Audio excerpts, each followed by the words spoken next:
నిన్న కేటీఆర్ మాట్లాడిన దానిపైన నేను మా ప్రభుత్వం బీఆర్ఎస్ ప్రభుత్వం 10 సంవత్సరాల్లో 3,50,000 కోట్లు అప్పు చేసినామని మాట్లాడిన దానిపైన నేను స్పందించి 3,50,000 కోట్లు కాదు 8 లక్షల కోట్లు మొత్తం కంటే పాత బకాయి చేస్తే సుమారుగా 7,30,000 కోట్లు అప్పు చేసి రుజువు చేస్తే రుజువు చేయకపోతే నేను రాజీనామా చేస్తాను. నాకు ఇప్పుడే తెలిసింది హరీష్ రావు అమరవీర సుబ్రహ్మణ్యం వస్తున్నా, నేను కూడా అడిగే వస్తున్నా. 5 నిమిషాలు బాగా ఈ గాంధీ భవన్ కొద్దిగా 10 నిమిషాలు అంటే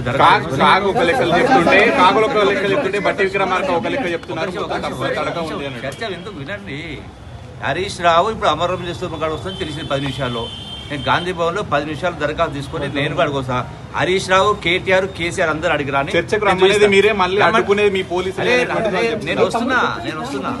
నేను వస్తున్నా కేసీఆర్ అని కేటీఆర్ అని హరీష్ రావు ముగ్గురు అని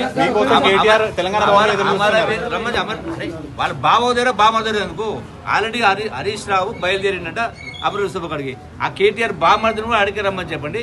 నేను అక్కడికి 1 గంట ఉంటా.